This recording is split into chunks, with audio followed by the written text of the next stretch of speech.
Students, हम लोग effect of feedback on output resistance पढ़ रहे थे। ठीक है, इसके अंदर हम लोगों ने जो हमारा आउटपुट रेजिस्टेंस होता है इसके ऊपर फीडबैक का क्या इफेक्ट होगा इसका हमने एक पढ़ लिया था। एक टॉपिक कि अगर हम क्या दे रहे हैं, वोल्टेज फीडबैक देते हैं तो जो हमारा आउटपुट होता है, आउटपुट जो रेजिस्टेंस है वो ग्रेटर देन हो जाता है आर नोट से। ठीक है, क्या हो जाएगा, R O dash is greater than R O होगा। ठीक है, तो हम लोगों ने यहाँ पर लेस देन आर ओ होगा। ठीक है, तो यहाँ पर R O dash is less than R O आ रहा था, यह हमारे पास फॉर्मूला आया था R O dash equal to R O upon 1 plus A beta.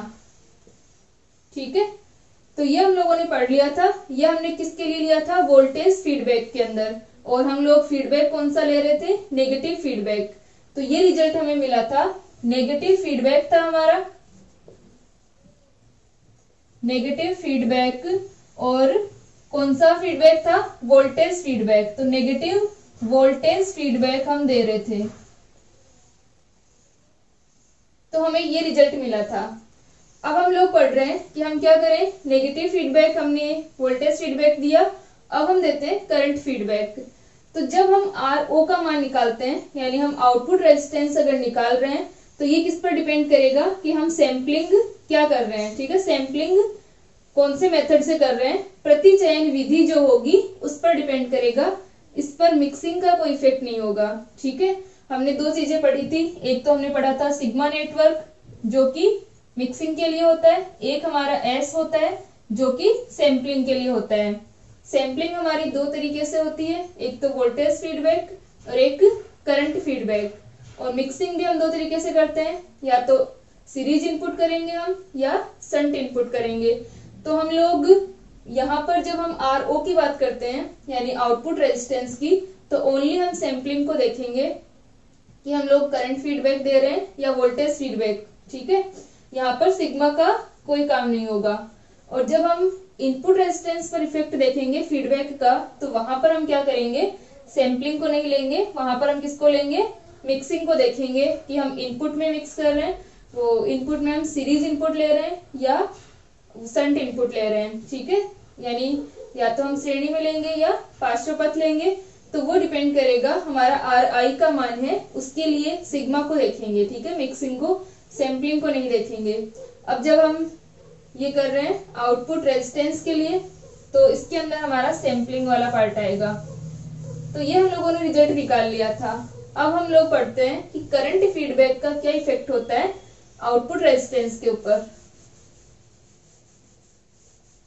ठीक है, फीडबैक से हमारा जो एम्पलीफायर है उसके जो रेजिस्टेंस है वो यहाँ पर चेंज हो जाते हैं। तो यहाँ पर क्या पढ़ रहे हैं हम लोग, current, negative current feedback, negative current feedback. ठीक है, नेगेटिव फीडबैक के लिए पढ़ेंगे हम लोग।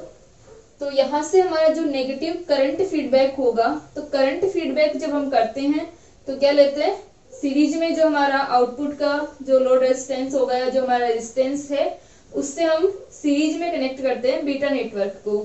तो ये हमारा एम्पलीफायर है।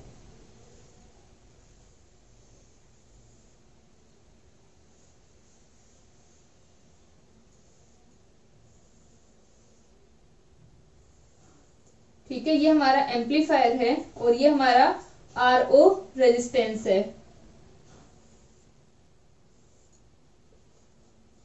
ये हमारी करंट आई नोट डैश है। ठीक है, और ये हमारा आउटपुट वोल्टेज क्या है, वी नोट डैश है। और यहाँ पर हम ले लेते हैं कि फीडबैक हम यहाँ इस रेजिस्टेंस के थ्रू, आर एफ हमारा फीडबैक रेजिस्टेंस हो जाएगा, और ये हमारा बीटा नेटवर्क है।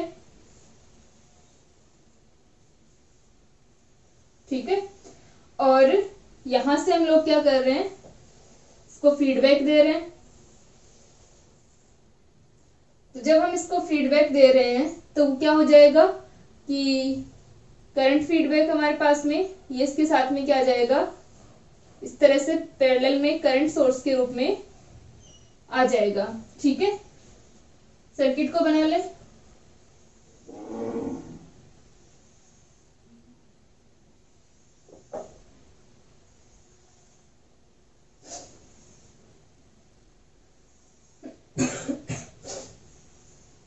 ठीक है, तो यहाँ पर हम लोग क्या लेते हैं कि जब हम करंट फीडबैक देते हैं और आर ओ हमको निकालना है, आर ओ डैश हमको निकालना है, आर ओ डैश का मान हम ज्ञात करेंगे कि करंट फीडबैक देने के बाद में हमारे पास में रेजिस्टेंस क्या होगा।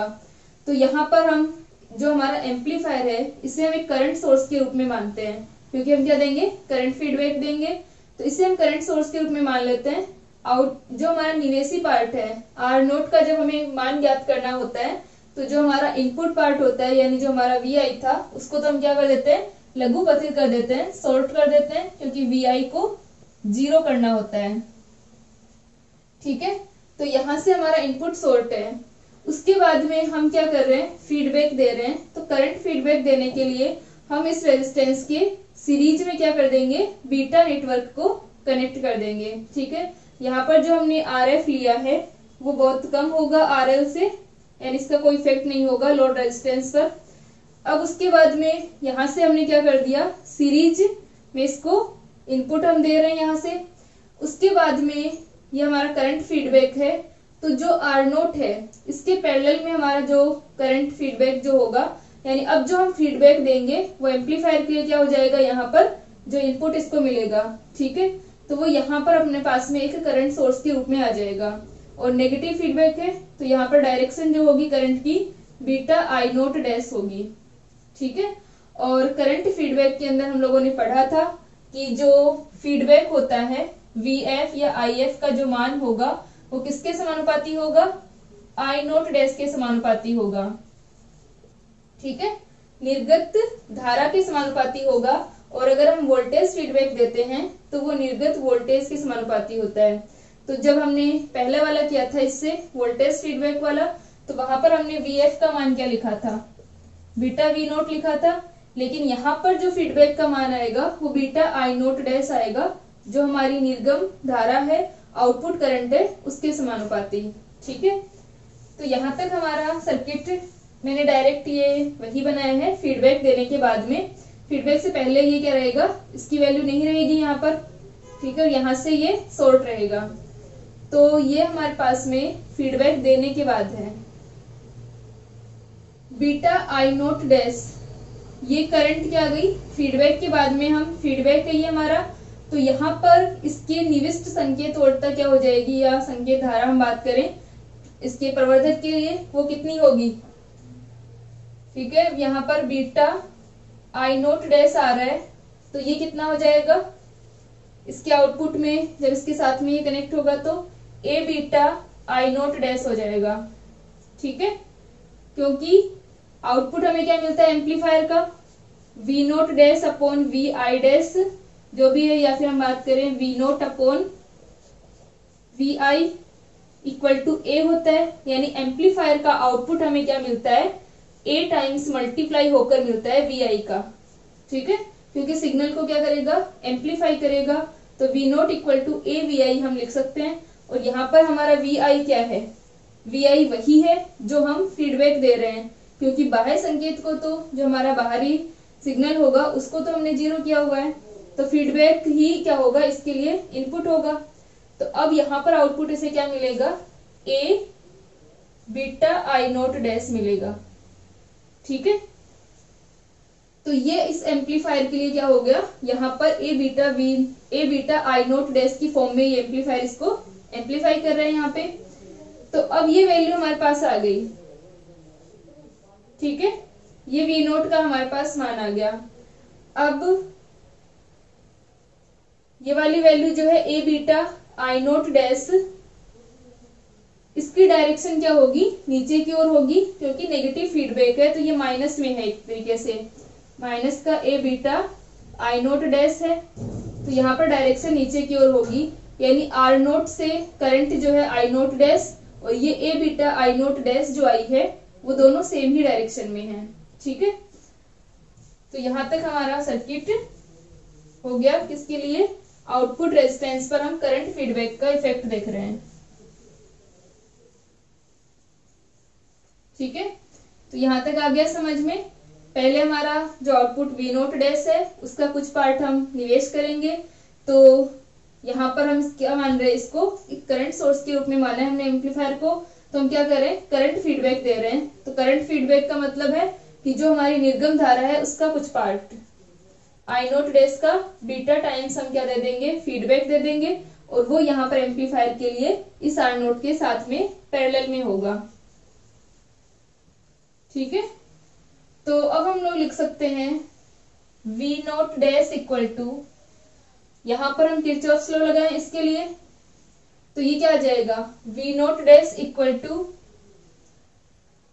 आई नोट डैश प्लस का A beta I nought dash into R nought. ये जो करंट की डायरेक्शन है वो आर नोट के लिए इसी डायरेक्शन में है, तो ये प्लस का A beta I nought dash आ जाएगा। यहाँ पर हम नेगेटिव ना ही शो करें चाहे, क्योंकि नीचे की ओर हमने डायरेक्शन को शो कर दिया है। तो V note dash equal to 1 plus A beta I nought dash R note. तो V note dash upon I nought dash equal to 1 plus A beta R note. तो V note dash upon I nought dash का मान क्या हो जाएगा, are note dash, और ये हो जाएगा 1 plus A beta R note. तो यहाँ पर आर नोट डैश जो है वो क्या हो गया, ग्रेटर देन आर नोट हो गया। यानी करंट फीडबैक जब हम करते हैं तो निर्गम प्रतिरोध का मान बढ़ जाता है। ठीक है, तो ये इस डायग्राम को समझना है बस। फिर हम यहाँ पर किरचॉफ लॉ लगा देते हैं। इस डायग्राम के अंदर कुछ नहीं है, बस वी आई को स्टार्टिंग में 0 लेते हैं, सॉर्ट कर देते हैं, और जो फीडबैक देंगे वही अब इसके लिए वी आई होगा। ठीक है, वी आई है, यहाँ पर हम करंट फीडबैक दे रहे हैं तो आई आई होगा। ठीक है, क्योंकि यहाँ पर हमारा फीडबैक क्या है, करंट फीडबैक है, तो हम करंट को दे रहे हैं। ठीक है, यहाँ तक लिख लें इसको।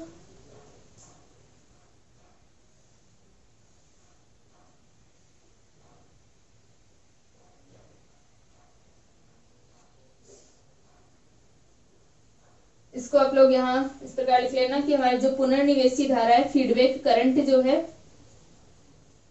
पुनर्निवेशी धारा क्या है, बीटा माइनस का बीटा आई नोट डैश है। ठीक है,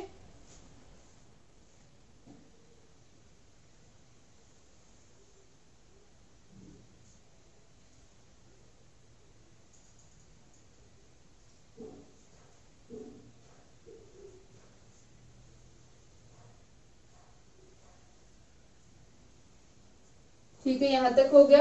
अब हम लोग पढ़ रहे हैं जो हमारा इनपुट रेजिस्टेंस है उसके ऊपर क्या इफेक्ट होगा, फीडबैक का।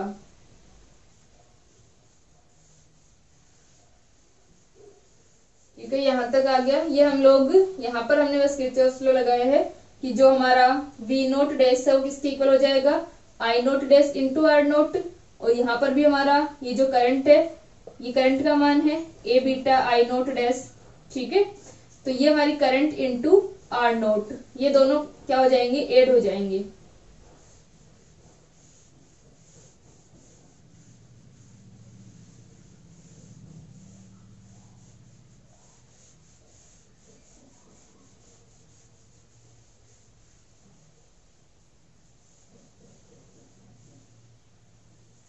अब हम लोग कर रहे हैं effect of feedback on input resistance.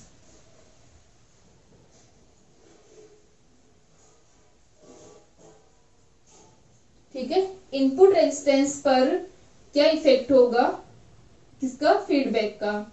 तो सबसे पहले अब हम लोग जब हम इनपुट रेजिस्टेंस की बात करते हैं तो जो हमारा एम्पलीफायर है, मान लो ये हमारा एम्पलीफायर है, तो अब यहाँ पर हमें किसको देखना होगा, मिक्सिंग को देखना होगा कि सिग्मा का मान हमारा किस प्रकार लेंगे। यानी मिक्सिंग जो है वो सीरीज में हो रही है या संट में हो रही है। दो टाइप थी हमारी मिक्सिंग की, एक तो क्या था, सीरीज था, दूसरा क्या होता है, संट मिक्सिंग होती है। तो जब हम आर आई के ऊपर इनपुट रेजिस्टेंस पर इफेक्ट देखेंगे फीडबैक का, तो हमें सैम्पलिंग से कोई मतलब नहीं है। सैम्पलिंग हम चाहे करंट फीडबैक करें या वोल्टेज फीडबैक करें, हमें किसको देखना है कि निवेश जो हो रहा है वो सीरीज में हो रहा है या शंट में हो रहा है, यानी जो हमारा इनपुट है वो हम सीरीज से दे रहे हैं या शंट से दे रहे हैं, उसके अकॉर्डिंग हमारा आर आई का मान आएगा। तो सबसे पहले हम बात करते हैं सीरीज इनपुट की।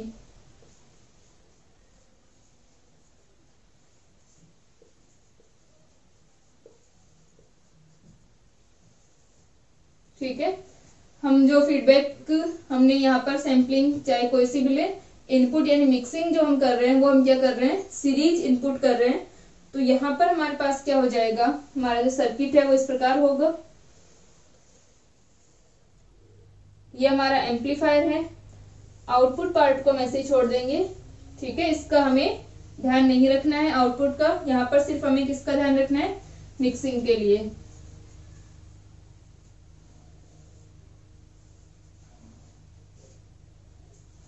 ये हमारा बीटा नेटवर्क है।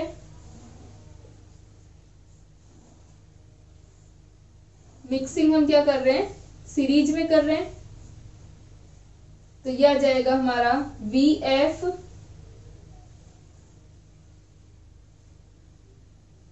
ये अगर हमारा आर आई रेजिस्टेंस है,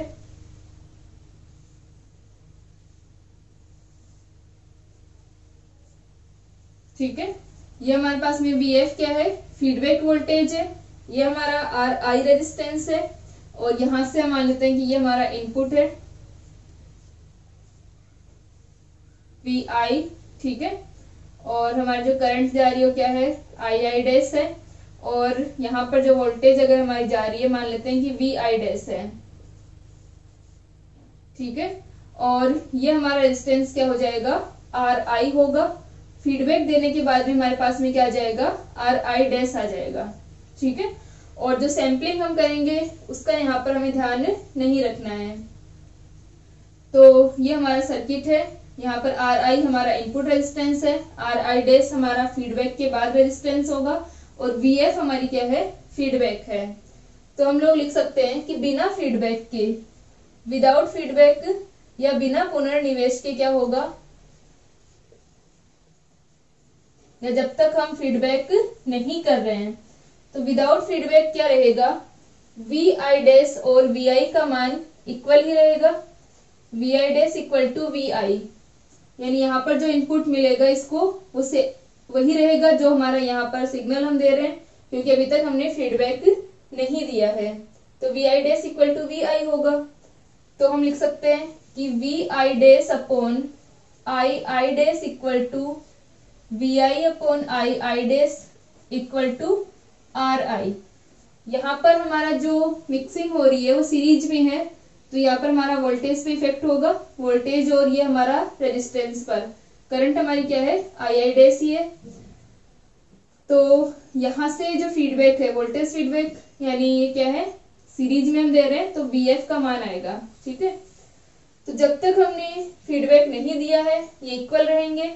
तो V I dash upon I I dash की जगह हम क्या लिख सकते हैं, V I upon I I dash लिख सकते हैं, और V I upon I I dash ही हमारा क्या है, आर आई है, क्योंकि फीडबैक नहीं है, बिना फीडबैक के हमारा रेजिस्टेंस क्या है, आर आई है। अब हम जब फीडबैक दे देंगे तो आफ्टर फीडबैक क्या हो जाएगा,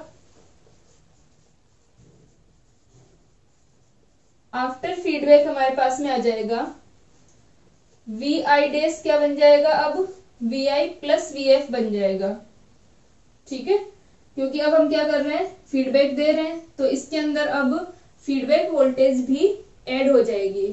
ठीक है, और फीडबैक वोल्टेज को हम क्या लिख सकते हैं, V I minus beta V naught लिख सकते हैं,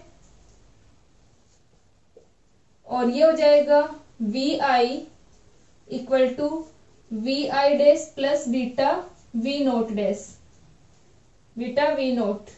ठीक है, और जो हमारा वी नोट है, ठीक है, यहां तक आ गया, V I equal to V I dash plus का बीटा वी नोट, जहां पर वी एफ है हमारा माइनस का बीटा वी नोट। ठीक है, यहां तक लिखिए इसको।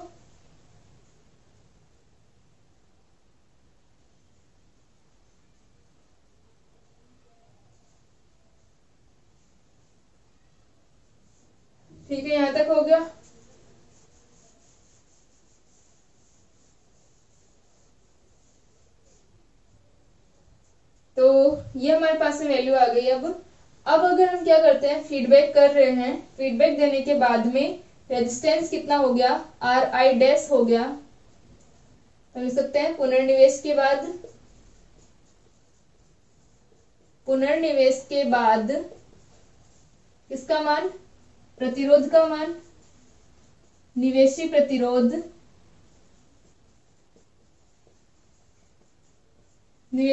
कितना आ जाएगा, आर आई डैश, और ये क्या होगा अब V I upon I I dash. प्रतिरोध का मान तो हमारा वही रहेगा V I upon I I dash, लेकिन अब वी आई चेंज हो चुका है, वी आई का मान क्या होगा, अब ये वाली वैल्यू होगी। ठीक है, तो यहां से ये आ जाएगा V I dash plus beta V naught, और वी नोट को हम क्या लिख सकते हैं, ए वी आई डैश लिख सकते हैं। ठीक है, वी नोट इक्वल टू हमारा क्या होगा, ए वी आई डैश होगा। ठीक है, तो यहां से अपॉन में आई आई डैश, तो ये बन जाएगा R I dash equal to V I dash upon I I dash plus का beta A V I dash upon I I dash. ठीक है, तो ये जो हमारा आर आई डैश है, R I dash equal to क्या हो गया, ये V I dash upon I I dash हमने स्टार्टिंग में किसके लिए लिखा था, आर आई के लिए। हमारे पास में V I dash upon I I dash equal to V I upon I I dash equal to R I था। तो यह आ जाएगा R I plus A beta R I, तो R I dash equals to हो जाएगा 1 plus A beta into R I. तो R I dash का मान क्या हो जाएगा, बढ़ जाएगा, जब हम क्या कर रहे हैं, सीरीज इनपुट कर रहे हैं। ठीक है, तो इसमें प्रतिरोध में क्या होगी, वृद्धि होगी। ठीक है, यहां तक लिखें इसको।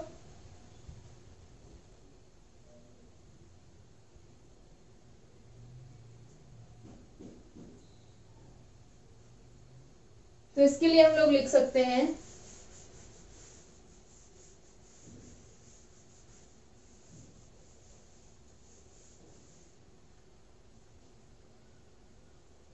कि श्रेणी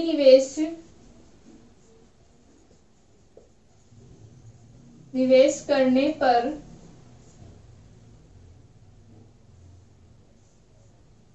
पुनर्निवेश करने पर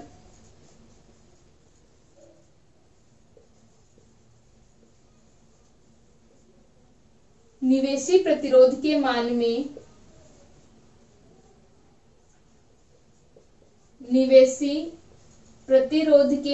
में वृद्धि होती है। ठीक है, क्या हो जाएगा, अगर हम सीरीज इनपुट ये फीडबैक करेंगे, सीरीज फीडबैक करने पर जो हमारा इनपुट रेजिस्टेंस है वो इंक्रीज होगा, वृद्धि होती है।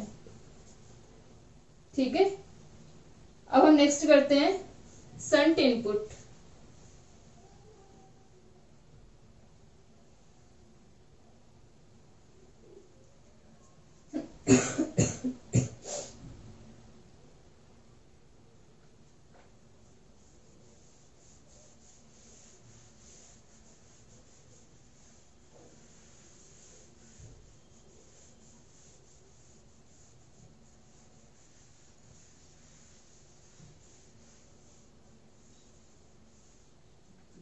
सेकंड है हमारा शंट इनपुट।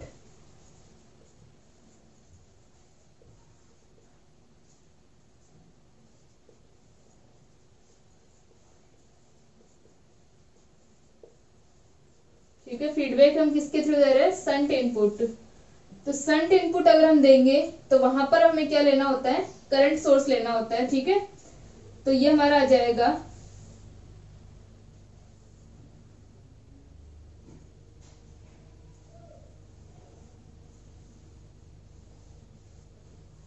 ये हमारा क्या है, एम्पलीफायर है।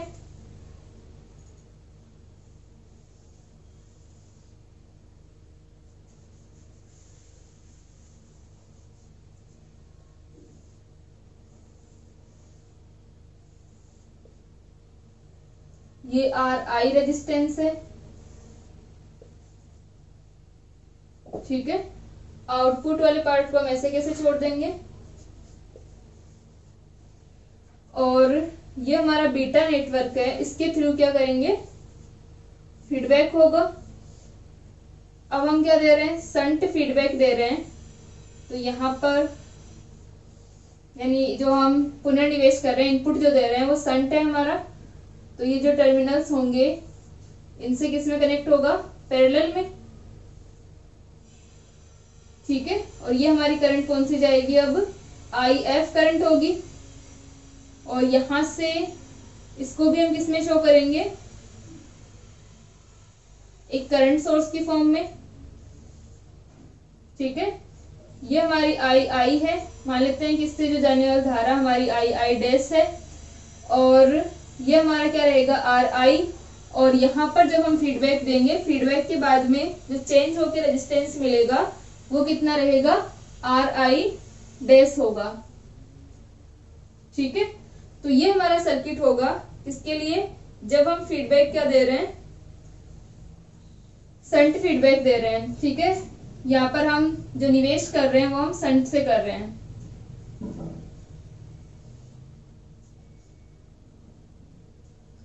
तो ये हमारे पास में वैल्यू आ गई इसकी। अब हम लोग जो हमारा सर्किट है इसके अंदर क्या क्या है, आर आई हमारा इनपुट रेजिस्टेंस है एम्पलीफायर का। आर आई डैश क्या होगा, इनपुट रेजिस्टेंस होगा जब फीडबैक देते हैं। और ये हमारी क्या है, इनपुट करंट है, ठीक है। करंट सोर्स की फॉर्म में हम इसको लेते हैं, क्योंकि यहाँ पर जब हम संट में मिक्सिंग करते हैं तो ये करंट की मिक्सिंग है, ठीक है। तो यहाँ से अपने पास में ये इस प्रकार हमारा सर्किट आता है। तो जब तक हम फीडबैक नहीं दे रहे हैं, जिस प्रकार हमने अभी उसके लिए लिखा था सीरीज इनपुट के लिए, वैसे इसमें हो जाएगा कि जब तक फीडबैक नहीं देंगे या फिर जब तक पुनर्निवेश नहीं किया जाता है, फीडबैक नहीं होगा, तो क्या होगा, तो I I dash equal to क्या होगा, आई आई होगी। यानी तब तक हमारी जो करंट है वो आई डैश और आई आई सेम ही रहेंगी, यही इनपुट होगा इसके लिए। और जब हम फीडबैक देते हैं तो उस टाइम हमारे पास में इसका मान चेंज हो जाएगा आई आई का, ठीक है। चाहे इसको इस प्रकार लिख लो, आई आई जो है वो आई आई डैश के इक्वल ही रहेगी। फिर पुनर्निवेश के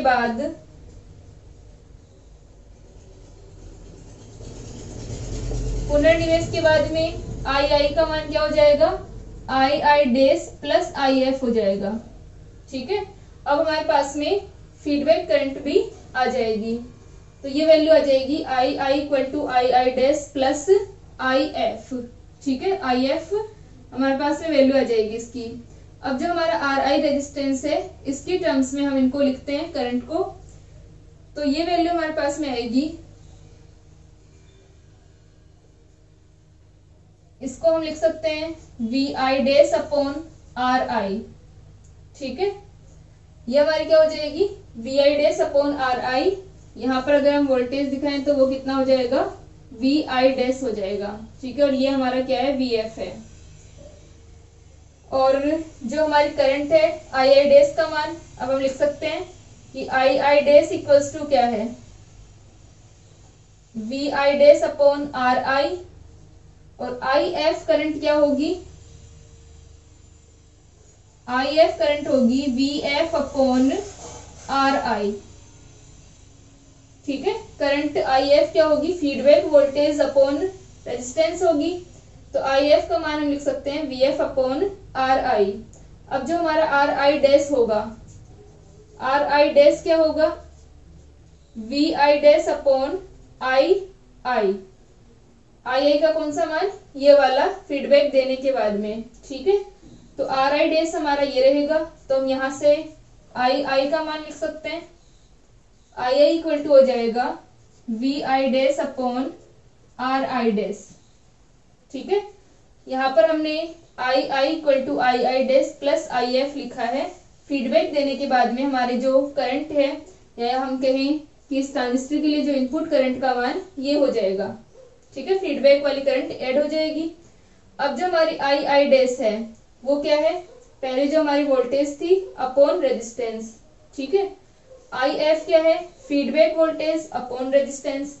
और जो हमारी आई है, ठीक है, वो क्या होगी, वोल्टेज अपॉन फीडबैक देने के बाद में जो रेजिस्टेंस आएगा वो होगी। ठीक है, क्योंकि ये धारा कौन सी है, फीडबैक देने के बाद में है। तो I I equal to voltage upon feedback देने के बाद जो रेजिस्टेंस है आर आई डैश, उनका रेशियो होगी। ठीक है, यहां तक लिख लें इसको।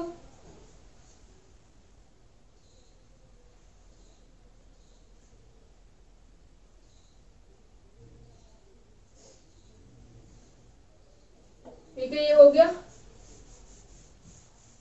अब हम लोग इस इक्वेशन में मान रख दें तीनों करंट की जो हमारी वैल्यू है वो, तो यह आ जाएगा आई का मान V I dash upon R I dash. ठीक है, इक्वल टू आई डैश का मान क्या है, V I dash upon R I dash,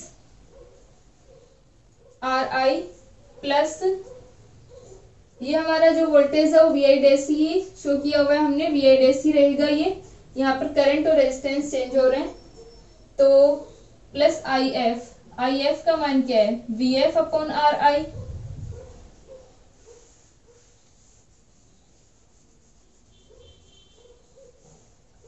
तो ये जो हमारा V I dash upon R I dash है वो क्या हो जाएगा, V I dash upon R I plus V F upon R I. V F को हम क्या लिख सकते हैं, A beta V I dash upon R I, क्योंकि जो वी एफ है, क्योंकि वी एफ इक्वल टू, अगर हम मोड ऑफ वी एफ की बात करें, मैग्नीट्यूड की बात करें, तो वो कितना होगा, बीटा वी नोट होगा। ठीक है, और वी नोट को क्या लिख सकते हैं, ए वी आई डैश लिख सकते हैं, क्योंकि इनपुट कितना है, वी आई डैश है, और ए टाइम्स मल्टीप्लाई होता है एम्पलीफायर के लिए। तो ये हमारे पास beta A V I dash आ गया, ये वैल्यू हमने रख दी। इसमें से वी आई डैश कैंसिल हो जाएगा, तो यह जाएगा 1 upon R I dash equal to 1 upon R I plus A beta upon R I. इसको हम लिख सकते हैं 1 upon R I dash equal to 1 upon R I को हम कॉमन ले लें, और ये हो जाएगा 1 प्लस ए बीटा। ठीक है, तो आर आई डैश क्या बन जाएगा, R I dash equal to R I upon 1 plus A beta. ठीक है, तो यहां से हम देख सकते हैं कि आर आई डैश का मान अब R I upon 1 plus A beta आ रहा है, मतलब ये डिक्रीज हो रहा है। ठीक है, इसको लिखें,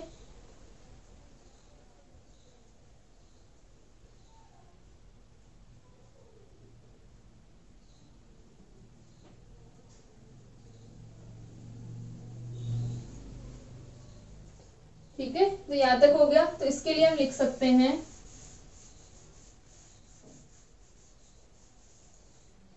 कि पार्श्व पथ पुनर्निवेश से संट, जब हम फीडबैक दे रहे हैं, पार्श्व पथ पुनर्निवेश से निवेशी प्रतिरोध का मान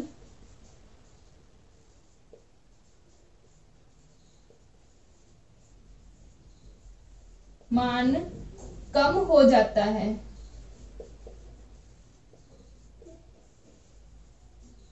ठीक है, यानी क्या होगा, डिक्रीज होगा, R I dash is less then क्या होगा, आर आई होगा। तो आप लोगों को ये चारों जो हमने रिजल्ट निकाले हैं वो याद रखने हैं कि हमारे पास में आर ओ के लिए क्या मान आए थे, आर ओ डैश के लिए, और आर आई डैश के लिए क्या मान आते हैं। ठीक है, आर ओ डैश डिपेंड करेगा सैम्पलिंग मेथड पर कि वोल्टेज फीडबैक है या करंट फीडबैक है। आर आई डैश डिपेंड करेगा किस पर, मिक्सिंग मेथड पर कि सीरीज इनपुट हो रहा है या संट इनपुट हो रहा है। ठीक है, तो इस प्रकार आप लोगों को ये सोल्व करने होते हैं।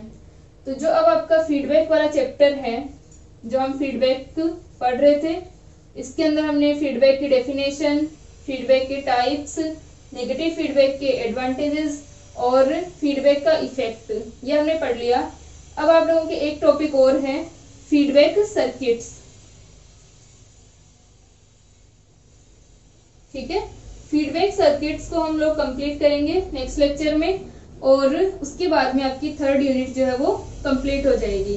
ठीक है, आपकी कुछ पार्ट या कोई टॉपिक अगर बचा है सेकेंड यूनिट में भी और थर्ड यूनिट में, उनको हम बाद में कवर कर लेंगे। ठीक है, अभी हम लोग इस थर्ड यूनिट को फीडबैक सर्किट्स के बाद में कंप्लीट करते हैं। ठीक है, और इसके बाद में आपकी जो फोर्थ यूनिट है, फोर्थ यूनिट में आपके 2 चैप्टर्स हैं, एक तो है ऑसिलेटर और एक चैप्टर आपका है डिजिटल इलेक्ट्रॉनिक्स का। ठीक है, तो वो काफी सिंपल है और उसमें ऑसिलेटर में भी आपकी ज्यादा टॉपिक नहीं है, तो जो आपकी फोर्थ यूनिट है वो आपकी सबसे छोटी और सिंपल है। ठीक है, तो इसको कंप्लीट करने के बाद में हम इसको करेंगे।